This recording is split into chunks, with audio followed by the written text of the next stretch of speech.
Good morning student. NVGI group के SBM स्वागत है। मैं Pratima Dwivedi class 7 English medium के बच्चों के लिए बाल महाभारत में लेसन 8 द्रोणाचार्य लेकर उपस्थित हूँ। तो द्रोणाचार्य और द्रुपद बचपन में भारद्वाज ऋषि के आश्रम में शिक्षा प्राप्त करते थे। दोनों में आपस में बहुत मित्रता थी। द्रुपद बात बात में ये कह दिया करते थे कि जब मैं अपने राज्य का राजा बनूंगा तो मैं तुम्हें आधा राज दे दूंगा। धीरे धीरे वे बड़े होने लगे और वे उनकी शिक्षा समाप्त हुई। इधर द्रोणाचार्य ने कृपाचार्य की बहन से विवाह किया, जिससे उनके एक पुत्र अश्वत्थामा हुआ। द्रोणाचार्य अपने परिवार को खुश रखना चाहते थे, अपनी बीवी और बच्चों के साथ सुख से जीवन व्यतीत करना चाहते थे। इसके लिए उन्हें धन की आवश्यकता थी। उन्हें एक बार ये पता चला कि परशुराम जी अपनी सारी संपत्ति ब्राह्मणों को दान कर रहे हैं, लेकिन वो जब तक वहाँ पहुँचते तब तक परशुराम जी अपनी सारी संपत्ति दान कर चुके थे। उन्होंने कहा, ब्राह्मण देव, अब तो मेरे पास कुछ भी नहीं बचा है सिवाय मेरे शरीर और मेरी धनुर्विद्या के। बताइए मैं आपके लिए क्या करूं? तो द्रोणाचार्य जी ने उनसे सभी धनुर्विद्या प्राप्त कर ली। तभी उनको ये पता चला कि द्रुपद के पिता का अंत हो गया है, स्वर्गवास हो गया है और द्रुपद राजा हो गए हैं। इस बात की उनको बहुत प्रसन्नता हुई और वो बधाई देने के लिए उनके राज्य में पहुंचे।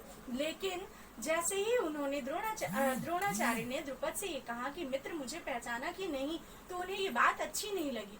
उन्होंने कहा, एक राजा और एक गरीब प्रजाजन में कैसी मित्रता? एक राजा किसी का मित्र नहीं हो सकता, ऐसे व्यक्ति का जिसके पास कोई भी राज्य नहीं है। मित्र तो बराबरी वालों में होती है। और उन्हें इनका तुम्हारा ऐसा कैसे साहस हुआ कि तुमने मुझे मित्र कह दिया?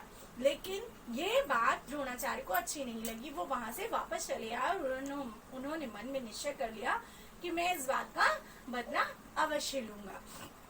और उन्होंने एक बार राह में छिपकर राजकुमारों की क्रिया प्रतिक्रिया देखी। राजकुमार पांडव और कौरव गेंद खेल रहे थे और इनकी गेंद कुएं में चली गई।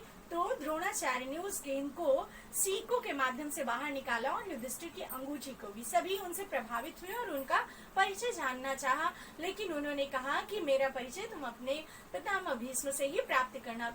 भीष्म को ये पता चल गया कि वो द्रोण ही थे, आगे की शिक्षा द्रोण से ही प्राप्त करें, ऐसा उन्होंने निश्चय किया। और द्रोण ने राजकुमारों को शिक्षा दी और शिक्षा के उपरांत उन्होंने गुण दक्षिणा में पांडवों से ये कहा कि पांचाल नरेश द्रुपद को बंदी बनाकर मेरे पास लाओ। पहले दुर्योधन गया, लेकिन वो असफल हुआ। उसके बाद अर्जुन को भेजा गया और अर्जुन द्रुपद को बंदी बनाकर ले आए। लेकिन द्रोण ने उनसे कहा कि मैं तो सिर्फ मित्रता चाहता था, इसलिए मुझे ऐसा करना पड़ा, क्योंकि मेरे पास बिना राज के मैं तुमसे मित्रता नहीं कर सकता था। लेकिन किसी भी अनिष्ट की आशंका मत करो, मैं तुम्हें तुम्हारा आधा राज्य वापस कर दूंगा। और ऐसा कहकर उन्होंने आधा राज्य वापस किया और सम्मान के साथ उनको विदा किया। लेकिन इस बात की मन में द्रुपद के बहुत ठेस लगी और उन्होंने निश्चय किया कि मैं इनसे बदला लूंगा। बहुत तपस्या की और साधना की कि उन्हें एक पुत्र प्राप्त हो जो द्रोणाचार्य का वध कर सके और एक पुत्री प्राप्त हो जो अर्जुन के साथ विवाह जिसका किया जा सके। और आगे ऐसा हुआ भी। उनको एक पुत्र हुआ धृष्टद्युम्न नाम का, जिसके हाथों से द्रोणाचार्य का वध हुआ, और द्रौपदी नाम की एक कन्या हुई जिसका अर्जुन के साथ विवाह किया। आज के लिए बच्चों इतना ही। नेक्स्ट वीडियो में फिर मिलेंगे। तब तक के लिए धन्यवाद। Have a nice day.